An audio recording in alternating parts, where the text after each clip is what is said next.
Hi, it's me, Jalali. I'm here at the Islam Channel studios because this week is National Storytelling Week and I'm being interviewed here today. So I'll be discussing lots and lots of topics affecting authors and writers, from the challenges they face.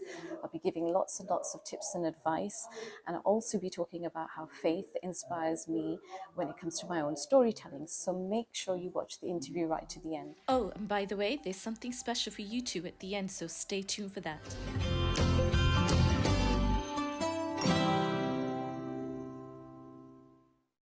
Assalamu alaikum and welcome back to Salam Britain, and welcome to this special segment of our show where we celebrate National Storytelling Week by interviewing one of the authors of or for young adult tweens and teens literature.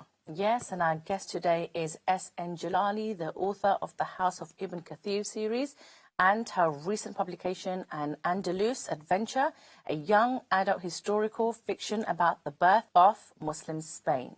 We'll be talking to Jalali about her writing journey, the inspiration behind her work, and what advice she has for aspiring authors. So without further ado, let's get started and welcome S.N. Jalali to the show. Assalamu alaikum. How are you, sister, today? I'm okay, alhamdulillah. Yes, great to have you here today on the show with us. Yeah, Jazakallah for joining us, mashallah. Yeah. Alhamdulillah. So, tell us a little bit about what inspired you to become an author. I mean, for me personally, it was my kids, my love of reading, my values. I mean, for me, I've always wanted to see Muslim lead characters in stories, particularly ones which openly practice, their faith. And this was something that was really missing for me when I was growing up as a child. Yeah. It was very hard to find characters that were, whose lives and their portrayal mirrored my life and the kind of things that were important to me. Yeah. So for me, it was a long journey.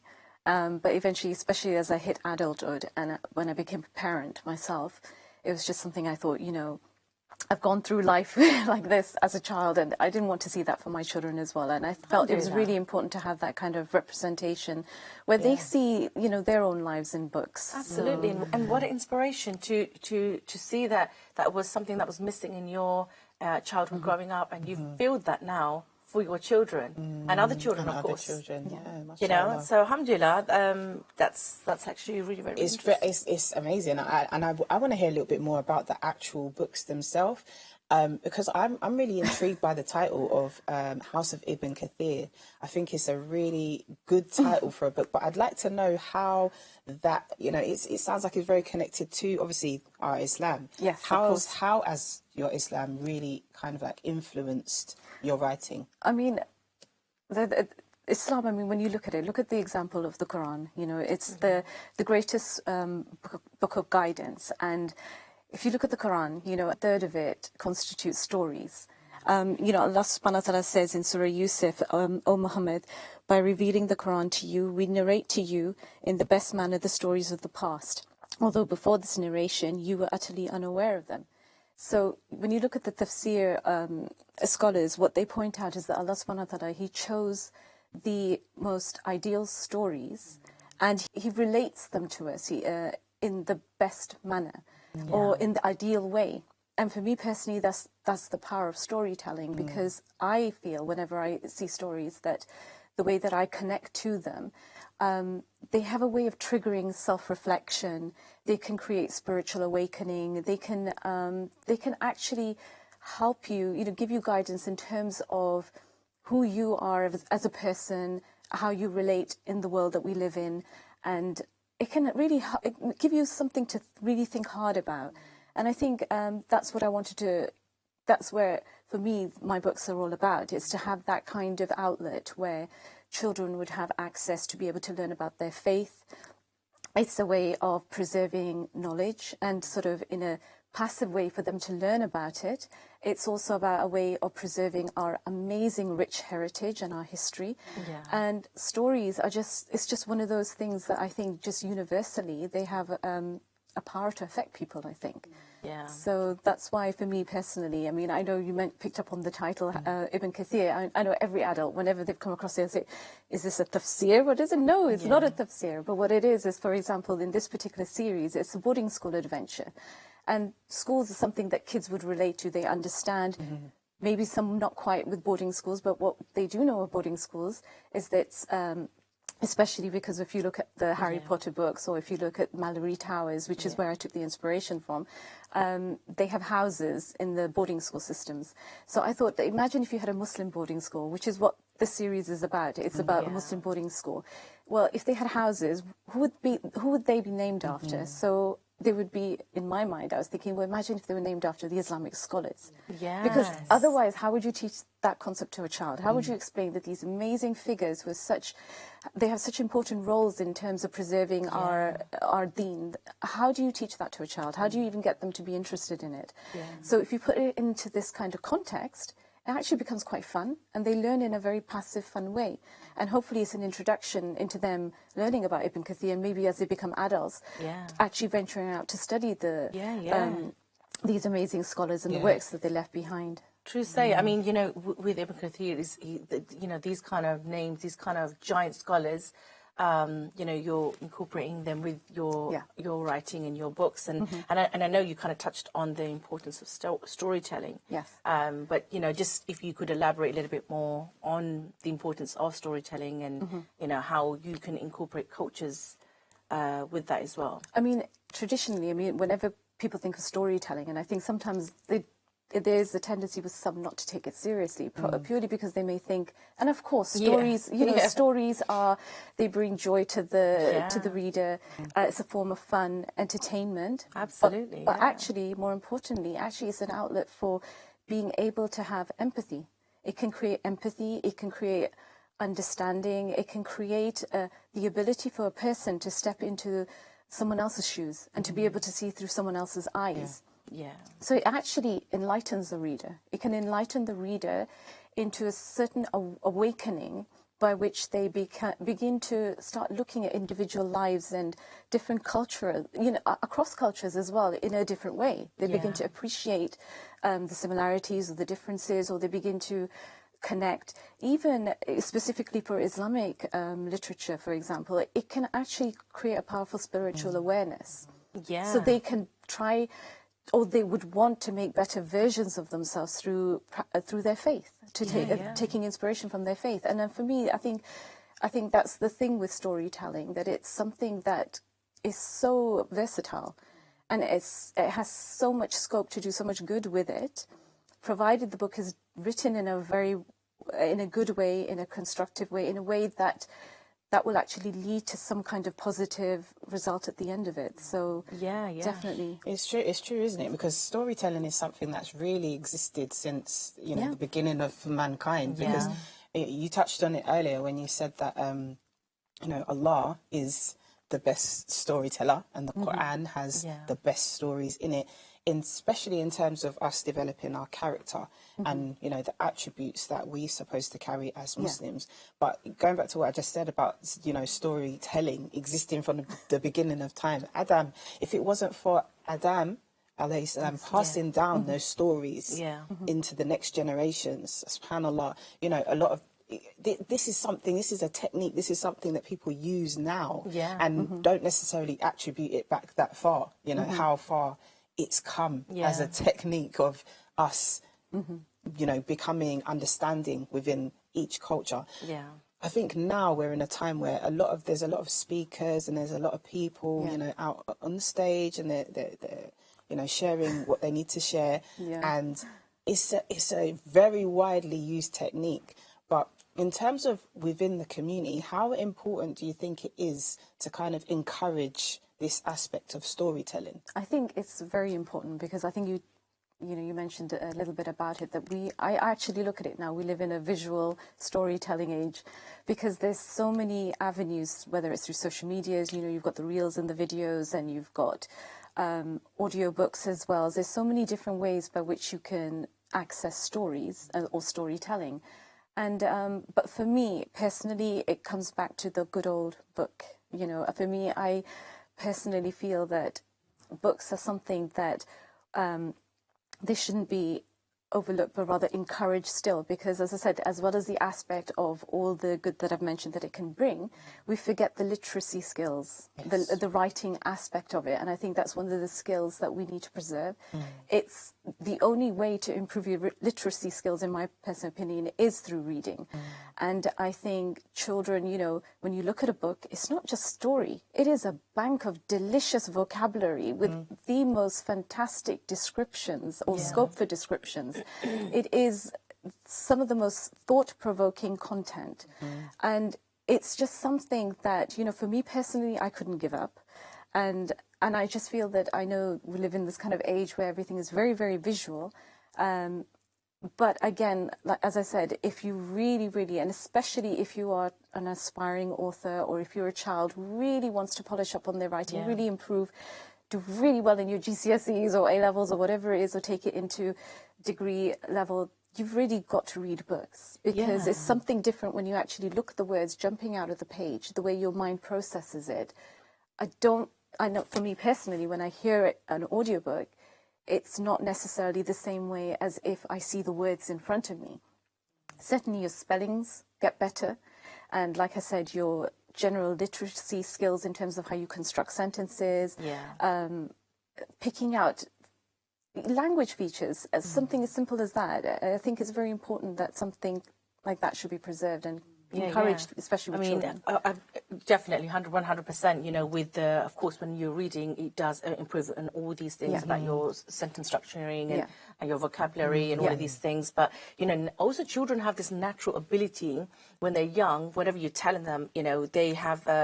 I mean, like you said, we're in a time that it's a bit difficult because of everything becoming so visualized. But the children have a natural thing from a certain age to a certain point where they fantasize whatever you tell them, and everything is through storytelling and imagination, and that's the normal process. So if you are, you know, reading and they, you know, have that, they're in that phase still, they're already going to another level of thought process.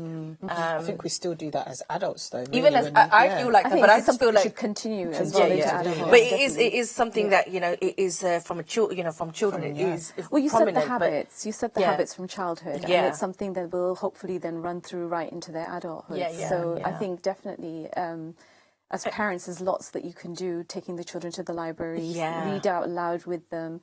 As a community, we can do a lot as well. That you know.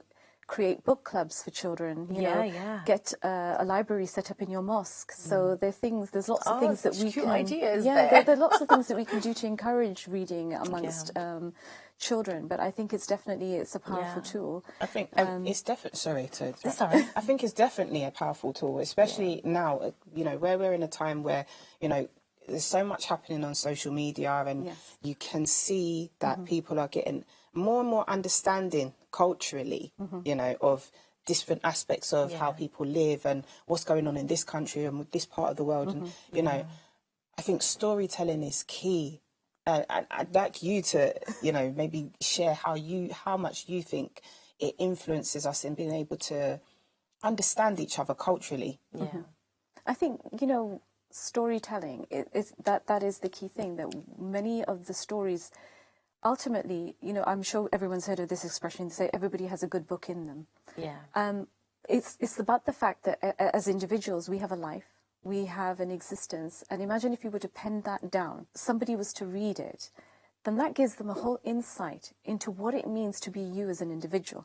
Now, if every person, just imagine how that would affect someone from another culture, or from another race, or from another faith group, or whatever it is. But when they read your story, they read your life, they read what things matter to you, what things you may not like, what things, you know, anything and everything about you as a personality, what makes your heart beat, what makes you as an individual think and thrive, and what interests you, all of this comes out. And it creates and opens up dialogue. You know, it breaks stereotypes. It has the potential to break stereotypes and cliches that may exist across cultures about other people. It has the ability to you know, raise questions. In the same way, it has the ability to break so many negative things that may potentially exist about individuals and societies and cultures. So I think it's a amazing communication tool as well. It's something that bridges people, helps people to connect, helps people to have empathy and understanding, creates tolerance, it creates understanding, it creates harmony, you know, all those kind of things. And I think it's very important to have that sort of outlet there, as well as it being a learning tool, because I do also believe on the other side of it that it's something that should be useful in terms of educating people. Yeah, absolutely. Because education, it can also have an effect in terms of knowledge. Yeah. As well as knowledge, say, for example, with Islamic literature, like you're taking knowledge about your faith, but equally knowledge about other issues, like, for example, supposing if you're looking at mainstream books, they offer the opportunity for people from other cultures to learn a little bit more about Muslims if they've never come across a Muslim. So definitely. we need both types of books. Do you understand? We need books that will reach a wide audience and does its own set of has its own set of goals in terms of reaching wider people and bridging gaps, you know, bridging between communities. And then you also need those individual books, the kind of Islamic literature books, which is for the community itself, but like I said, to help them to be the better versions of themselves through their faith, so that when they go out in society, they present themselves in the best way to the people around them, including other cultures. No, absolutely. And, you know, we know the benefits in modern day education about reading books, an actual book, and, you know, and, you know, but even in our, you know, in the past, you know, with the, you know, Islamic civilizations, when it was at its peak, we've had like storytelling, poetry and literature has been so at its peak. So we know how important, and it's in our DNA. We should, you know, be pushing for this even more. But it's kind of gone in a back burner in the more recent times. But we have some books here actually on display that the sisters brought in. But tell us some of the challenges as a Muslim author. I think for Muslim authors, I mean, again, it depends on what type of writing that you are doing or who you're aiming to write to. But I think publishing, having your work published, because especially as they may call it underrepresented community, sometimes it's not very easy to get your work picked up by a literary agent or by a publisher. This would be if you were going down the mainstream route, if you were going towards traditional publishing. But we live, like I said, we're living in a completely different age, or, you know, things have changed in the publishing industry. You've got the rise of self-publishing and independent publishers. There's digital publishing. There's so many avenues by which, as a writer, there are ways to approach it as well.